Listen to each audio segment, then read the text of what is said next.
하나님이 오셨습니다. 한번 인사하시겠습니까? God has come. 하나님이 오셨습니다.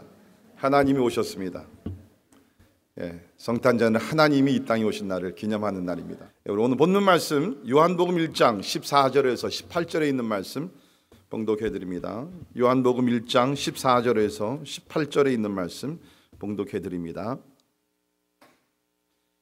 말씀이 육신이 되어 우리 가운데 거하심에 우리가 그의 영광을 보니 아버지의 독생자의 영광이요 은혜와 진리가 충만하더라. 요한이 그에 대하여 증언하여 외쳐 이르되 내가 전에 말하기를 내 뒤에 오시는 이가 나보다 앞선 것은 나보다 먼저 계심이라 한 것이 이 사람을 가리킴이라 하니라. 우리가 다 그의 충만한 데서 받으니 은혜 위에 은혜로라. 율법은 모세로 말미암아 주어진 것이요 은혜와 진리는 예수 그리스도로 말미암아 온 것이라. 본래 하나님을 본 사람이 없으되 아버지 품속에 있는 독생하신 하나님이 나타내셨느니라. 아멘. 아멘. 자, 이제 며칠 있으면 크리스마스입니다. 아마 여러분께서 선물을 준비하실 거고요. 또 어떤 좋은 선물을 받기를 기대하실 것입니다. 제가 인터넷 들어가서 보니까 2014년 아주 특별한 선물들, 꼭 비싼 것이 아니라 아주 유니크한 특별한 선물들이 탑 10 Unique Gifts of 2014 이런 것들이 있다고 합니다. 여러분께 소개를 해드립니다. 첫 번째, 이게 뭐냐면은 여러분께 아시는 셀카폰이라는 것입니다. 셀카봉. 자세히 보시면 이제 연인들이 둘이서 이렇게 그 사진을 찍고 싶은데 누구한테 항상 부탁해야 되잖아요. 불편하잖아요. 그래가지고서 요거를 셀카봉을 사시면 저걸 잡고서 익스텐드를 해가지고서 둘이서 찰칵 찍을 수 있다는 것입니다. 우리 일베에 나오시는 별로 관심이 없는 것 같습니다. 연인들에게 상당히 지금 붐이 되는 그런 셀카봉이라는 거 하는데요. 가격을 말씀드리면 25불 99전이라고 그럽니다. 자, 두 번째 선물은 뭐냐면 잠비 캐준 핫소스 샘플러. 핫소스 좋아하시는 분, 우리 그 뭐지 핫소스 그거? 토바스코로부터 해가지고서 아주 그 건강에도 괜찮은 핫소스 샘플러가 35불에 판매한다고 그럽니다. 그 다음에 세 번째는 뭐냐면 아주 이쁜 것 같아요. Pressed Flower 아이폰 6 케이스. 요새 아이폰 6가 굉장히 붐이죠. 케이스가 이렇게 꽃을 이렇게 그 안에 집어넣어 가지고서 아주 이쁘게 만들어졌다고 합니다. 가격이 11불 99전, not bad. 그리고 마지막으로 Fred and Friends Dinner Winner Kids Plate. 우리 아이들이 밥을 잘 안 먹습니다. 그렇죠? 밥을 어떻게 좀 맛있게 먹을 수 있겠는가? 이런 플레이트가 있다고 합니다. 그래서 스타트부터 해가지고서 이렇게 여러 종류를 이렇게 집어넣으시면 이제 마지막에 피니시까지 하기는 아이들이 재미있어서 밥을 잘 먹는다고 합니다. 그래서 이 가격은 여러분을 위해서 13불 6전에 판매가 되겠습니다. 자, 세상에 선물을 좋아하지 않는 사람은 없을 것입니다. 근데 성경을 보면 하나님도 선물을 좋아하시는 것 같아요. 그래서 2000년 전에 독생자를 보내셨는데 성경에서는 이 독생자가 이 땅에 오신 것을 하나님께서 우리에게 주신 the greatest gift on earth, 가장 큰 선물이다. 근데 예수님께서 오시면서 그 예수님의 몸 안에 세 가지의 선물을 가지고 오셨어요. 오늘 그 세 가지 선물을 여러분께 소개하면서 은혜를 받고자 합니다. 자, 예수님께서 오시면서 첫 번째 가져다 주신 선물이 뭐냐면 성육신이라는 선물입니다. Incarnation. 성육신이라는 선물입니다. 오늘 14절에 있는 말씀 보면 말씀이 육신이 되어 우리 가운데 거하심에 우리가 그의 영광을 보니 아버지의 독생자의 영광이요 은혜가 진리가 충만하더라. 말씀이 육신이 되어, 이미 우리가 두 차례 지난 2주 동안 봤죠. 이 말씀은 1절에 나오는 다른 분 아닌 예수 그리스도라는 것입니다. 그래서 1절에 보게 되면은 태초에 말씀이 계시니라 이 말씀이 하나님과 함께 계셨으니 이 말씀은 곧 뭐라고요? 하나님이시니라. 그러니까 우리 14절을 보게 되면 말씀 곧 하나님인데 하나님이 육신이 되어 우리 가운데 오셨다는 것입니다. 이것을 우리가 신학적인 용어로 성육신이라고 그러죠. Incarnation. 이 성육신이라는 개념이 이 교리가 사실은 우리 인간들이 이해하기가 거의 불가능할 정도겠죠. 어떻게 하나님이 인간으로 오시는가? 그래서 사실은 이것이 초대교회부터 해가지고서 2000년 기독교 역사 가운데 가장 논란이 많이 됐던 그러한 교리 중에 하나입니다. 성육신이 도무지 무엇이냐? 그래서 하나님께서 우리에게 성육신이라는 그러한 선물을 주셨는데 거기에 대해서 몇 가지 우리가 좀 알아야 될 것들이 있습니다. 첫째는 성육신으로 오신 예수님은 하나님의 성품 그리고 신성을 잃어버린 것이 아니라는 것입니다. 어떤 사람들은 오케이, 예수님이 오신 거 좋다. 그러면은 예수님은 오셨을 때는 하나님이라는 그 신성, deity of Christ, 하나님의 신성은 이제는 다 없어진 것이다. 인간으로만 오셨기 때문에 예수님은 더 이상 하나님이 아니시다라고 주장을 합니다. 왜?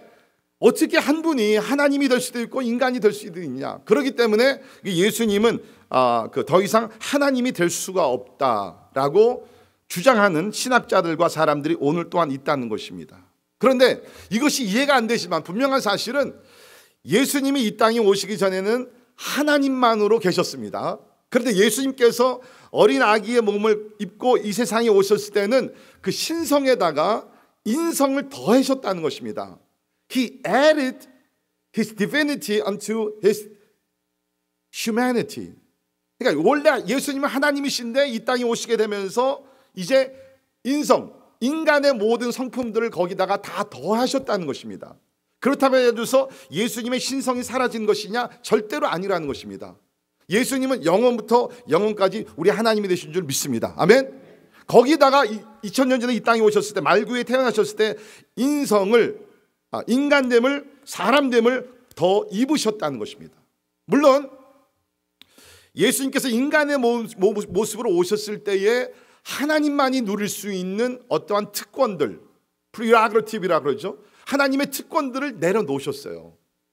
무슨 얘기냐? 예수님이 하나님으로서 피조물로 태어날 필요가 없었습니다. 사람으로 옷 입고 오시면서 피곤과 고통과 아픔과 그러한 그 버려짐과 이런 것들을 경험할 필요가 없었어요. 그런데 인간의 몸으로 오셨기 때문에 이런 것들을 이제는 다 경험하게 됐다는 거예요. 그래서 우리가 빌립보서 2장에 보게 되면 이런 말씀이 있죠. 빌립보서 2장 6절부터 8절에 있는 말씀 보게 되면 우리 같이 한번 읽겠습니다. 시작. 그는 근본 하나님의 본체시다. 하나님과 동등됨을 취할 것을 여기지 아니하시고 오히려 자기를 비워 종의 형체를 가지사 사람들과 같이 되셨고 사람의 모양으로 나타내사 자기를 낮추시고 죽기까지 복종하셨으니 곧 십자가에 죽으심이라. 자, 여기 보면 예수님은 근본 하나님의 본체입니다. 그러나 하나님과 동등됨을 취할 것을 여기지 아니하고 오히려 자기를 비웠다.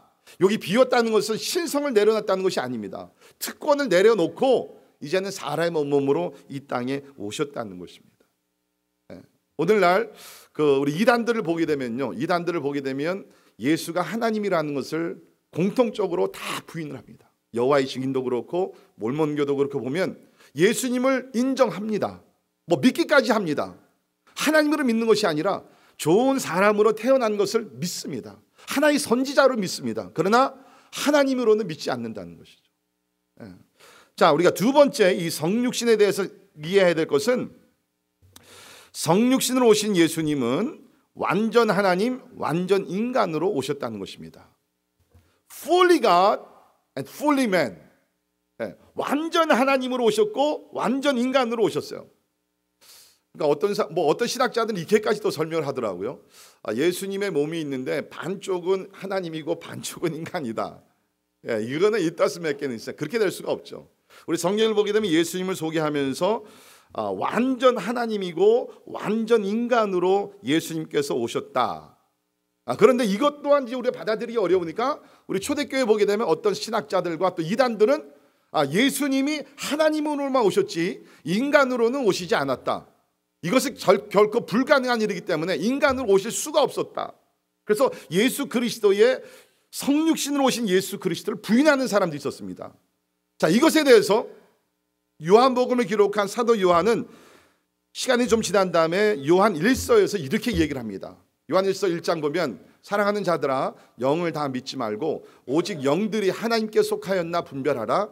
많은 거짓 선지자가 세상에 나왔습니다. 이로써 너희가 하나님의 영을 알지니. 자, 누가 하나님의 영을 받은지 어떻게 아느냐? 곧 예수 그리스도께서 육체로 오신 것을 시인하는 영마다 하나님께 속한 것이요, 예수를 시인하지 아니하는 영마다 하나님께 속한 것이 아니니 이것이 곧 적 그리스도의 영이니라. 적 그리스도가 누구예요? 여러 가지 그런 캐릭터리스틱이 있지만 예수 그리스도가 성육신으로 오신 것을, 인간으로 오신 것을 부인하고 가르치는 것이 바로 적그리스도의 영이라는 것이에요. 그러니까 우리가 예수님을 완전 하나님으로 믿을 뿐만 아니라 예수님께서 육신의 몸을 가지고 이 땅에 오신 것을 우리가 믿어야 된다는 것입니다. 그것이 성경이 우리에게 가르치고 있다는 것입니다. 자, 그러면 왜 예수님께서 하나님으로서 성육신, 그래서 하나님은 모든 것이 가능하신 분인데 왜 하필이면 그렇게 고통스럽고 참 불편하고 그런 육신의 몸을 가지고 예수님이 이 땅에 오셨느냐? 거기에는 분명한 목적이 있다는 것입니다. 첫 번째 목적은 뭐냐면, 우리가 아는 대로 아담과 하와가 죄를 범하고 나서 하나님과 인간 관계는 절단이 되었습니다. separation. 그렇죠? 그래서 더 이상 인간이 하나님께로 갈 수 있는 길이 없었어요. 그래서 하나님이 생각을 하시다가, 하나님이 우리를 사랑하셔서 인간들로 하여금 하나님께로 오게 만들어야 되는데 길이 없다는 것입니다. 그래서 하나님께서는 중보자를 찾고 계셨어요.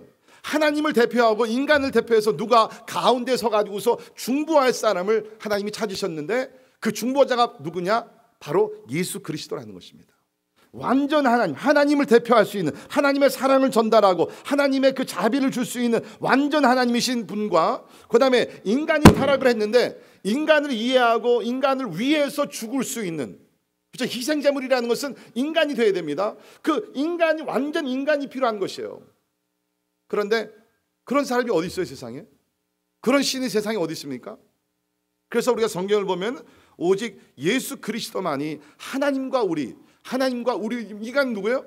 구원받기 전에 우리가 아직 연약하고 연약할 뿐만 아니라 하나님과 원수되었다는 것이에요. 여러분, 보통 우리가 원수 관계 있으면 이렇게 뭐 둘이서 직접 풀을 수도 있지만 누가 중재 역할을 하게 되면은 좀 쉬워지진 않습니까? 마찬가지예요. 하나님과 우리가 원수되었는데 누가 중재 역할을, 중보자가 필요했다는 거예요. 그분이 바로 예수 그리스도라는 겁니다. 그래서 우리가 성경을 보게 되면 우리가 디모데전서 2장 5절 6절에 보면 이러한 말씀이 있습니다. 같이 읽겠습니다. 시작. 하나님은 한 분이시요 또 하나님과 사람 사이의 중보자도 한 분이시니 곧 사람이신 그리스도 예수라. 그가 모든 사람을 위하여 자기를 대속물로 주셨으니 기약에 이르러 주신 증거니라. 아멘. 하나님 한 분이시고요, 하나님과 사람 사이의 중보자도 한 분이시니 곧 사람이신 그리스도 예수라. 그러니까 여러분, 예수님이요, 만약에 육신의 몸을 사람으로 이 땅에 오시지 않았으면요, 예수님은 우리의 중보자가 될 수 없고, 중보자가 될 수 없으면 우리는 구원받을 수가 없다는 것입니다. 그러니까 우리 기독교에서 오직 예수님만이 우리 구원자가 되신다고 얘기하는 것은 뭐 우리만이 옳고 그게 아니에요. 이 세상의 어느 종교 가운데도 완전 하나님으로서 완전 인간으로 오셔서 죄를 범하지 아니하고 인간을 위해서 십자가에 죽으시고, 그렇죠? 우리를 위해서 심판을 받으시고 저주를 받으시고 죽었다가 3일 만에 부활하신 그분이 예수밖에 없다는 것입니다. 여러분, 다른 종교에서 그거 들어보셨어요? 완전 하나님으로 뭐 신화 속에서 나오는 신들이 많이 있습니다. 그러나 그 신들이 인간으로 오셔서 인간들이 다 보았고 증언을 했고 그 가운데 그 신이 인간을 위해서 죽었다가 3일 만에 부활하신 것 아무도 없습니다. 어느 곳에서도 찾아볼 수가 없다는 것입니다. 그래서 성육신이라는 개념은 우리에게 너무너무 중요한 것이에요. 왜? 예수님이 인간의 몸으로 오시지 않았으면 우리는 구원을 받을 수가 없다는 겁니다. 자, 두 번째 목적이 무엇이냐? 인간의 연약함을 경험하심으로 우리를 돕기 위한 목적입니다. 왜 예수님이 하나님이시지만 인간의 모습으로 오셨느냐? 우리의 연약함을 경험하시고 그리고 나서 우리를 돕기 위해서 육신의 몸으로 오셨다는 것입니다. 이것이 히브리서 4장 15절에 보면 기록이 되어 있는데요, 우리에게 있는 대제사장, 여러분 우리 구약에 제사장들이 있고요, 그 가운데 헤드가 대제사장이죠. 대제사장은 우리의 연약함을 동정하지 못하실 이가 아니요 모든 일에 우리와 똑같이 시험을 받으신 이로되 죄는 없으시니라. 우리 히브리서 보면 예수님을 영원한 대제사장으로 나옵니다. 예. 근데 그분은 우리의 연약함을 동정하지 못하실 이가 아니요, 쉽게 얘기하면 뭐예요? 동정? 뭐예요?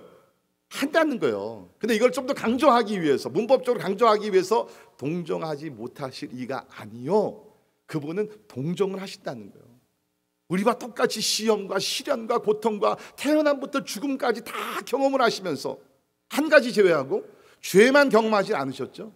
예. 그것만 제외하고서는 태어남부터 죽음까지 주님께서 인간이 경험하는 모든 것을 다 경험을 하셨어요. 무엇을 위해서? 우리를 동정하기 위하여. 근데 여기서 나오는 동정이라는 단어가 상당히 중요한 단어인데 헬라어로 심파테오라는 단어입니다. 심파테오라는 단어는 우리 한국말에서 동정이라는 것은 우리가 불쌍한 사람을 보면 참 안 됐다, 내가 좀 도와줘야 되겠다, 뭐 그런 차원의 우리 동정이지 않습니까? 근데 여기서 얘기하는 심파테오라는 그런 단어는 그것이 아니라 그 사람의 경험을 내가 경험을 한다는 거예요. 그러니까 예를 들어서 누가 암에 지금 고통을 겪고 있습니다. 그러면 실제로 내가 그 암 환자의 고통을 내가 겪으면서 같이 동정을 하고 위로하고 불쌍히 여기고 이런다는 것이에요. 그러니까 예수님께서 우리를 동정한다는 것은 그냥 멀리 계시면 야, 참 안 됐다, I feel sorry for you, 그게 아니라는 거예요. 너가 지금 겪고 있는 그 아픔과 고통 내가 겪고 있다는 거예요. 내가 한다는 거예요. 우리 예수님이 땅에 오셔서 배고픔 경험하셨습니다. 아마 여러분들이 딱 오시까지 살아오시면서 진짜 굶주리시면서 몇 날 며칠 지내신 분들 계실 겁니다. 여러분들 가운데 질병, 질고, 이사야 53장 주님이 지셨다 그랬어요. 주님이 아셨다 그랬습니다. 우리 사람들이 이 세상을 겪으면서 어떤 면에서 가장 힘든 것이 뭐냐 하면은 사랑하는 사람들에게 버림받음이죠. Rejection from the loved ones. 그게 제일 힘든 것 같아요. 사랑하는 남편에게, 사랑하는 아내에게, 사랑하는 부모에게, 사랑하는 자식들에게, 사랑하는 친구들에게 우리가 버림을 받을 때 참 우리가 감당하기 어렵습니다. 그런데 예수님은요, 버림받음이 무엇인지를 아십니다. 보세요. 예수님 십자가에 달려 죽으실 때 다 도망갔어요. 다 버리고 도망가요. 제자들도 버리고. 네, 여러분 그거 아세요? 우리 예수님은 아버지께 버림을 받는 고통까지 경험하셨어요. 아버지가 아들을 미워해서가 아닙니다. 아들이 아버지를 실망시켜서가 아닙니다. 그러나 그 아들이 인류의 모든 죄를 다 짊어지시고 오시기 때문에, 하나님은 거룩하시기 때문에 하나님께서 그 죄의 문제를 심판하기 전까지는 아들에게 등을 돌릴 수밖에 없었다는 것입니다. 그래서 예수님께서 아버지여, 아버지여, 어찌하여 나를 버리시나이까. 과장된 얘기가 아니에요. 혹시 여러분들 가운데 사람들에게 실망하고 버림받고 거절당해서 아픔이 있습니까? 분명히 기억하시길 바랍니다. 예수님은 여러분을 충분히 깊이 이해하십니다. 근데 감사한 것은 성육신으로 오신 예수님은 우리를 동정하고 이해하실 뿐만 아니라 같이 경험하실 뿐만 아니라 그 어려움 속에서 우리에게 은혜를 주셔서 우리가 힘을 얻고 이길 수 있도록 도와주시는 하나님이시라는 거예요.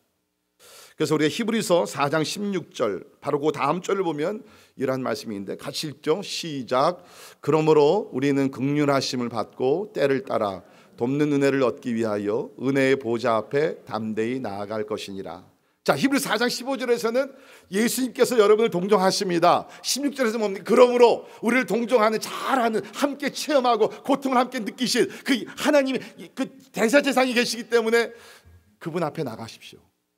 그분이 여러분을 동정하시면서 이해하시면서 여러분에게 은혜를 주실 것입니다. 여러분, 누구를 만나서 어떤 그 어드바이스를 듣고 상담하고 그럴 때요, 그 상담해 주는 사람이 비슷한 경험을 하면요, 우리 마음이 더 열립니다. 그렇지 않습니까? 예를 들어서 내가 지금 사업에 실패를 했어요. 그래서 누구에게 좀 위로를 받고 싶은데 찾아간 사람이 사업의 실패를 경험해 본 사람이에요. 내가 지금 자녀들의 문제가 있는데 내가 찾아가서 상담 받는 사람도 똑같이 나와 같이 자녀들의 문제가 있었어요. 내가 지금 암으로 고통하고 있는데 찾아간 사람이 암의 그 고통을 알아요. 경험을 해봤어요. 그러면 이것이 큰 위로가 됩니다. 그러니까 예수님께서 왜 이 땅에 오셔서 태어남부터, 그렇죠? 태어나면서부터 죽기까지 인간이 당하는 모든 것을 왜 다 경험을 하셨느냐? So that 우리가 어려움을 당할 때 우리를 동정하시고 뿐만 아니라 우리를 은혜 가운데 도와주시기 위해서. 제가 말씀을 근거로 장담합니다. 여러분이 당하시는 시련과 고통과 아픔과 여러 가지 인간으로서 당하는 그 아픔과 그 많은 것들 있지 않습니까? 예수님 이해하지 못한 것 하나도 없습니다. 하나도 없어요. 그분 앞에 나가십시오. 은혜 보좌 앞에 나가십시오. 그분께서 여러분 100% 아니 120% 이해하시면서 반드시 은혜로 도와주실 줄을 믿습니다. 그래서 하나님이신 예수께서 그 인간의 몸을 입고 이 땅에 오신 것입니다. 자, 그런데 또 한 가지 목적이 있습니다. 왜 예수님이 성육신으로 이 땅에 오셨는가? 그것은 우리에게 직접 말씀하기 위해서입니다. 자, 히브리서 1장 1절에 보면 이러한 말씀이 있습니다. 옛적에 선지자들을 통하여, 옛적에는 구약시대를 얘기합니다. 구약시대 때 선지자를 통하여 여러 부분과 여러 모양으로 우리 조상들에게 말씀하신 하나님이, 그러니까 우리 구약에 보면 하나님께 선지자들을 통해서 꿈과 환상으로도 보여주셨고, 선지자를 통해서 하나님의 말씀이 이렇게 직통으로 이렇게 선포되기도 하고 이런 날도 있었습니다. 자, 그 하나님이 이 모든 날 마지막에는, 마지막 때가 왔을 때는 아들을 통하여 우리에게 말씀하셨으니, 할렐루야. 하나님께서 구약시대 때 수많은 선지자들을 보냈어요. 꿈과 환상도 보여주셨습니다. 그런데 사람들이 이해를 못합니다. 메시아가 누군지 이사야 53장에 나오는 그 말씀을 이해를 못합니다. 그래서 하나님께서 야, 이거 안 되겠다, 이제는 우리 중에 누가 가야 되겠다. 그래서 하나님께서 아들을 보내셔서 아들을 통해서 우리에게 직접 말씀을 하십니다. 그것이 성경 말씀이죠. 복음서가 뭡니까? 예수께서 이 땅에 오셔서 많은 사람들에게 말씀하셨어요. 한두 사람 비밀에 만나서 한 것이 아니라 5,000명, 10,000명, 20,000명, 그렇죠? 한 지역이 아니라 갈릴리 지역, 우리가 무슨 사마리아 지역, 유대 지역, 온 지역을 다 다니면서 유대인뿐만 아니라 이방인들도 만나서 얘기해 주시고, 학자들뿐만 아니라 그야말로 더럽고 추악한 사람들도 만나서 이야기를 해주시면서 하나님께서 우리를 사랑하셔서 우리를 구원하시기 위해서, 직접 말씀하시기 위해서 하나님이 육신의 몸을 입고 이 땅에 오셨다는 것입니다. 그러니까 이 성육신이라는 것이, 하나님이 인간의 몸을 입고 오셨다는 것이 얼마나 큰 축복이죠. 우리 찬송 하나 같이 부르고 또 설교 계속 듣습니다. 찬송가 122장 우리 찬방 가우신 성도에 보게 되면 말씀이 육신이 되어 온 것에 대한 찬양이 있습니다. 우리 4절 한 절만 우리 같이 찬양해보죠.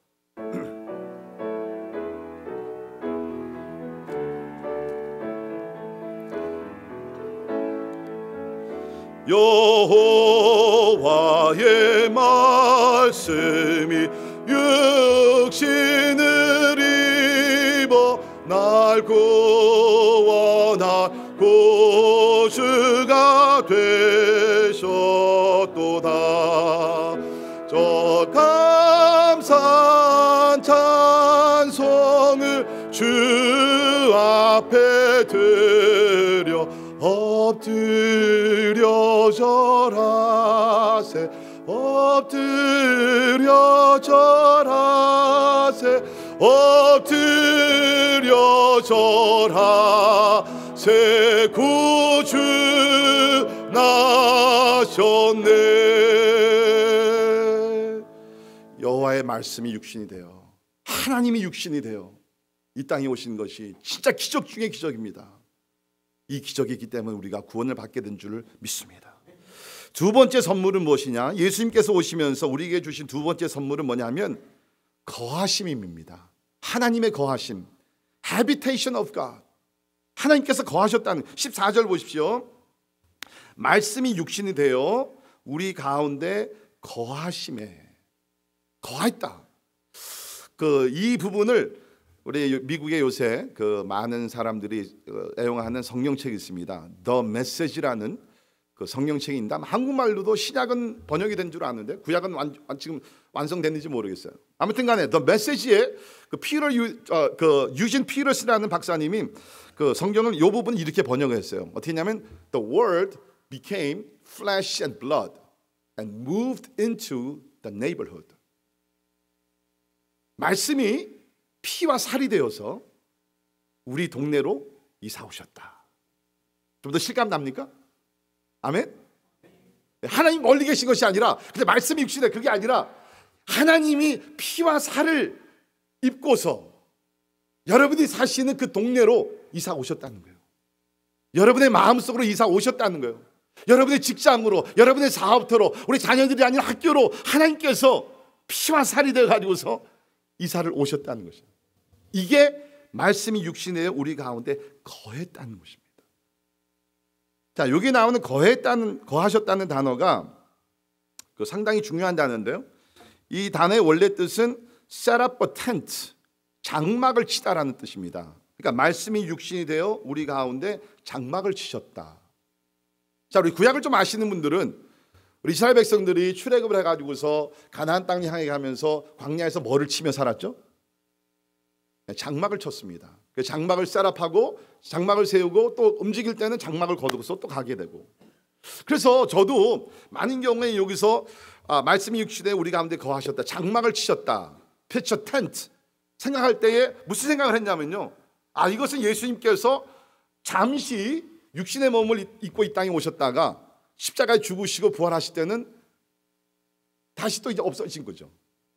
장막을 거뒀다, 그렇게 생각을 했는데 I was wrong. 그게 아니더라고요. 제가 성경 신약에 나오는 이 거하심에라는 단어를 이렇게 쭉 보게 되니까 일시적인 temporary purpose, 일시적으로 사용된 것은 거의 없고요. 대부분이 여기 장막을 쳤다는 것이 permanent residence, 영원토록 우리와 함께 하시다는 것을 얘기할 때 장막을 치셨다는 거예요. 자, 예를 들면 요한계시록 21장 3절에 보면 이런 말씀이 나옵니다.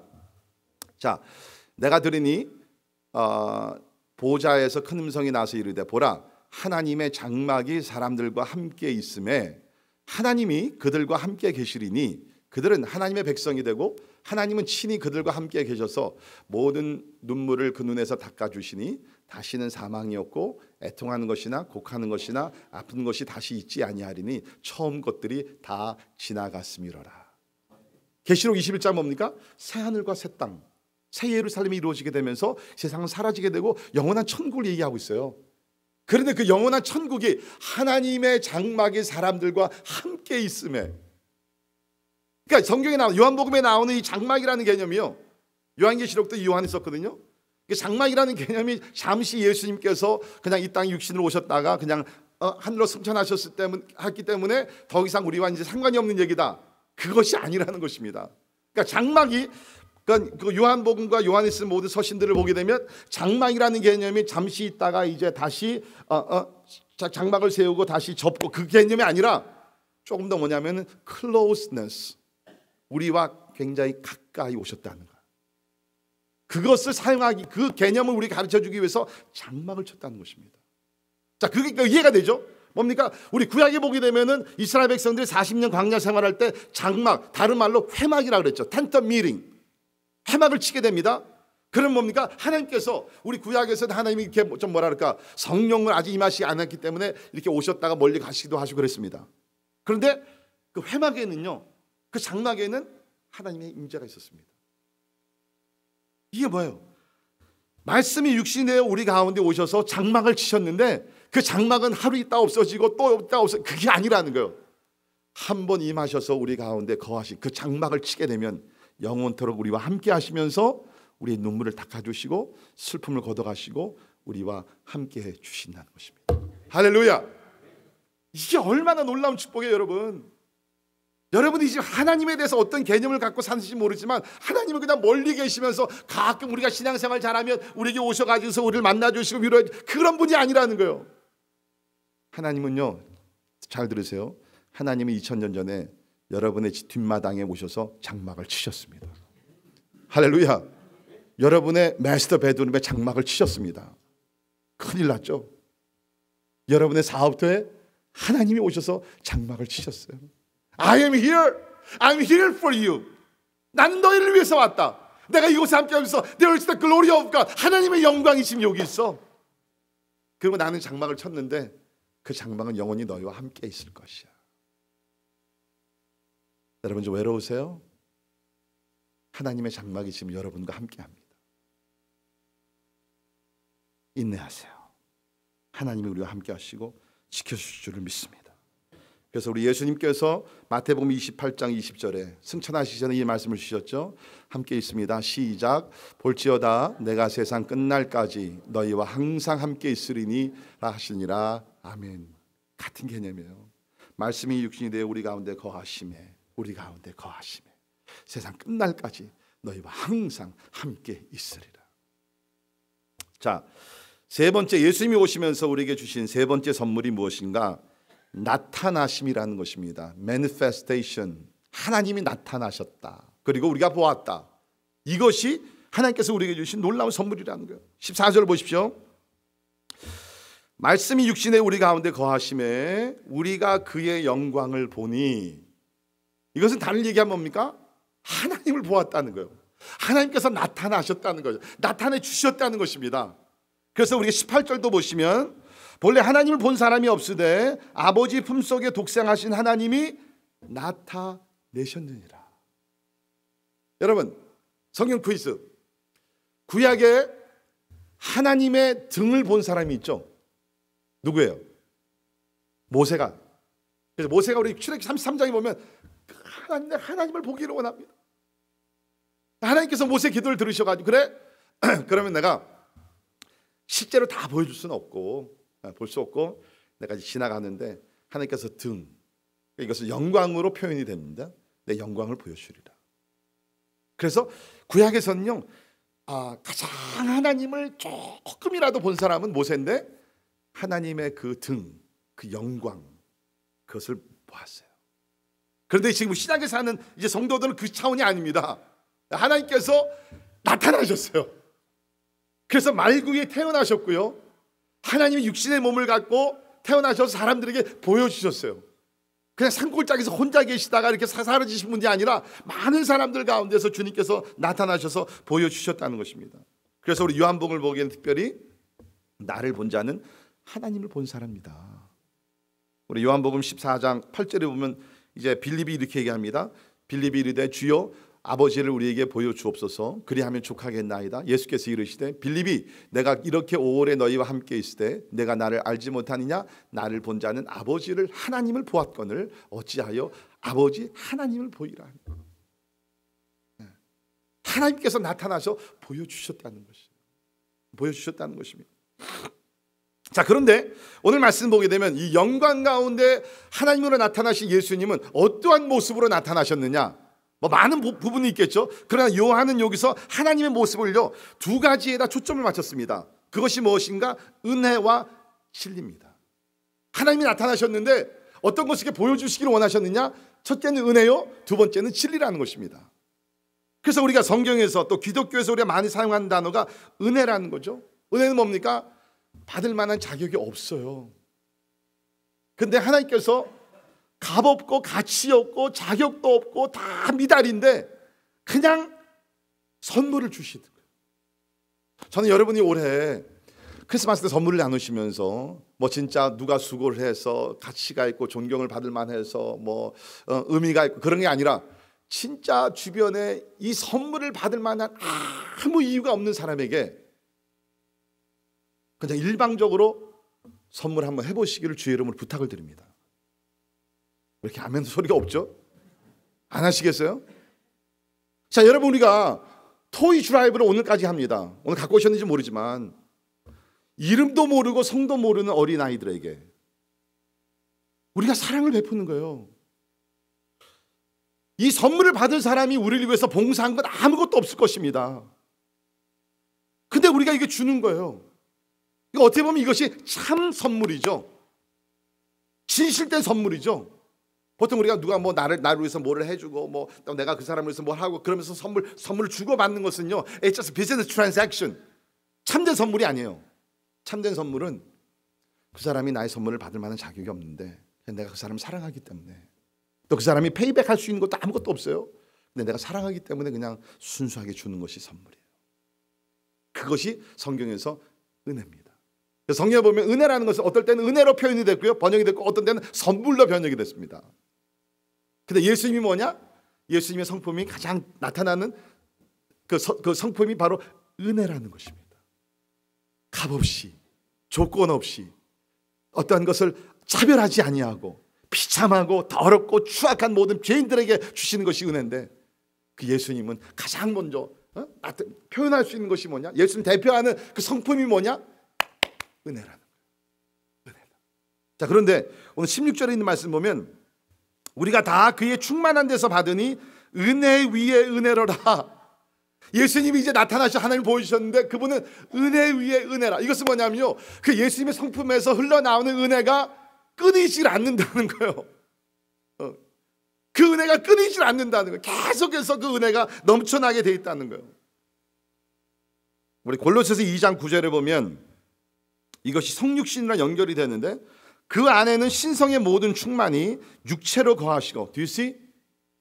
신성의 모든 충만, 이것은 은혜도 거기 들어가 있죠. 그것이 육체로 거하시고, 예수님께 육체로 오셨을 때에 충만함으로 오셨는데 그 충만한 가운데 대표되는 캐릭터리스틱이 뭐냐? 은혜라는 것이에요. 법이 아니라는 거예요. 율법이 아니고 은혜라는 것이에요. 그래서 우리는 은혜 가운데 구원받고, 은혜 가운데 우리가 오늘도 나와서 용서도 받고 우리 삶이 지탱이 되고, 은혜 가운데 은사도 받고, 은혜 가운데 우리 삶이 전체적으로 이루어지게 되는 걸 믿습니다. 그래서 바울이 뭐라 그랬어요? 나는 진짜 그 사도로 부름받을 만한 만삭되지도 못한 나에게 하나님께서 나를 구원하시고 나를 구원하셨는데 이 모든 것이 은혜다. 내가 다른 사도들보다 그래서 더 열심히 일했는데, 그러나 이것도 뭐라 그랬어요? 하나님의 은혜로라. 믿으십니까? 절대로 여러분들 실력과 노력과 희생, 헌신 자랑하지 말기를 바랍니다. 그렇게 행할 수 있도록 도와주신 분이 누구예요? 하나님이요, 예수 그리스도의 은혜라는 것입니다. 은혜라는 거예요. 은혜. 두 번째는 뭡니까? 여기서 보니까는 나타나셨는데 하나님의 모습을 진리 가운데 충만하더라.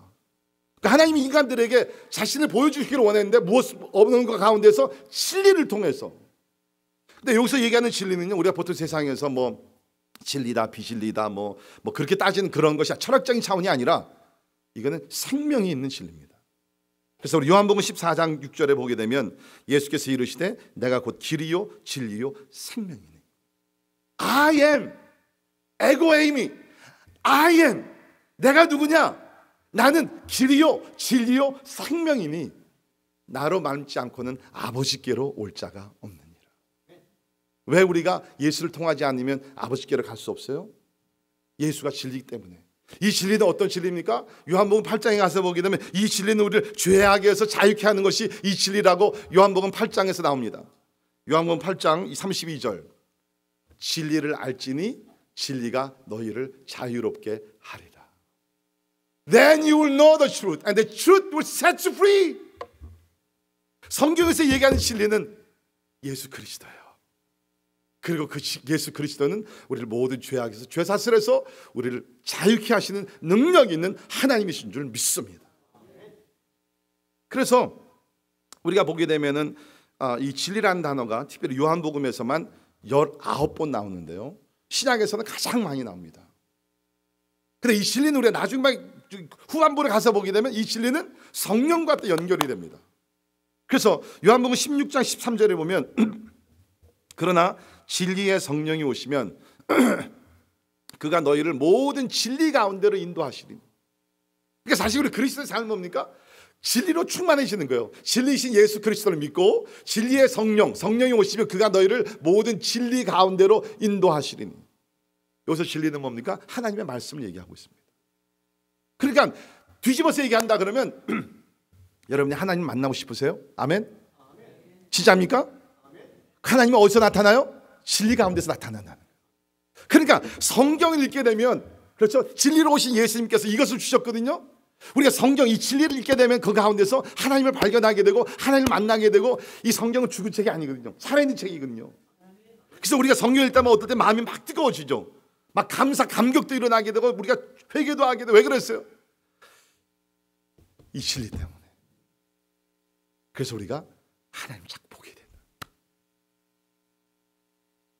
하나님을 볼 수 있어요. 진리의 영이신 성령님과 동행하고 진리를 주신 우리가 성경을 통해서 우리가 하나님을 보게 될 줄을 믿습니다. 그래서 이 세상에 오셨다 그랬잖아요. 말씀의 결론 내립니다.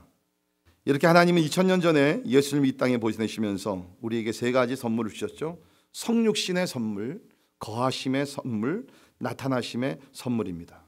그러면 이 선물, 이 귀한, 이게 얼마나 좋은 것이에요. 성육신, 하나님이 육신이 되어서 이 땅에 오셔가지고서 우리 가운데 거하시고 잠시가 아니라 영원토록 거하시기를 원하시고 뭡니까? 우리에게 말씀을 하시면서 우리에게 나타내 주시기를 원하신다. 오늘도 하나님 우리 가운데 나타내 주시기를 원하세요. 그러면 우리에게 뭐가 필요하냐? 한 가지입니다. 그 한 가지가 뭐냐? 은혜입니다. 은혜를 사모해야 된다는 거예요. 은혜를 받아야 된다는 거예요. 그래서 16절 보십시오. 여러분 성경 읽으면 다 같이 함께 읽습니다. 16절 같이 읽죠. 시작. 우리가 다 그의 충만한 데서 받으니 은혜 위에 은혜를 받으니. 하나님은 은혜로 오셨어요. 근데 은혜를 우리가 하나님께서 받기를 원하신다는 거예요. God wants us to receive this grace. 은혜로 오셨는데, 은혜 충만한 가운데 오셨는데 주님께서 이걸 내가 주기를 원한다. I want to give this to you, but you have to receive that. 은혜를 받아야 돼. 은혜를 거절하게 되면 은혜는 사라져요. 성경에 보면 은혜를 거절한 사람들이 많습니다. 근데 마음의 문을 열고 하나님 나 은혜 받기 원합니다. 그러면 이 은혜가 여러분 삶 속에 와서 죄를 용서하고 병을 치료하고 슬픔이 기쁨이 되게 하시고 불만이 감사로 넘치게 되고 은사를 주셔서 그리스도의 복음을 땅까지 전파하게 되고 진짜 사도 바울의 삶과 같이 여러분의 삶이 은혜로 충만하게 될 줄을 믿습니다. 문제는 은혜를 받아야 된다. 자, 이 한 이야기 나누고 오늘 설교 마치겠습니다. 우리 미국의 현재 지금 굉장히 영향력을 끼치고 또 책을 많이 쓰시는 훌륭한 저자가 있습니다.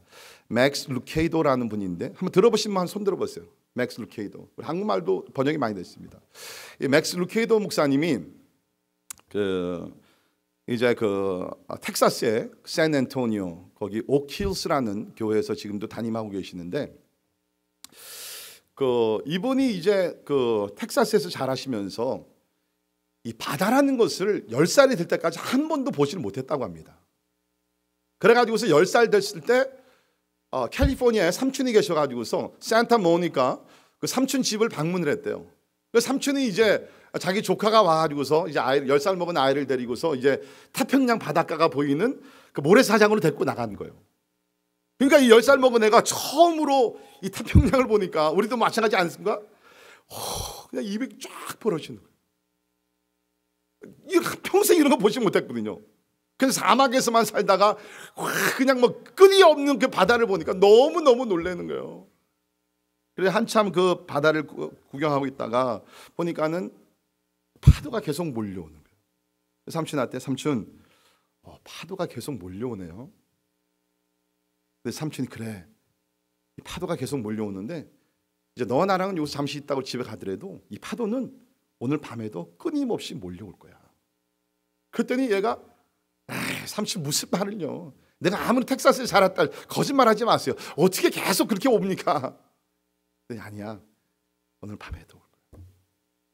그랬더니 얘가 그냥 10살 먹은 그 맥스가 계속 생각해. 이게 진짜 사실일까? 그러면 삼촌이 한마디 더 하십니다. 맥스 너 이거 아니? 저 파도는 우리가 오늘 오기 전 1000년 전에도 또 그전에도 파도는 계속 몰려왔어.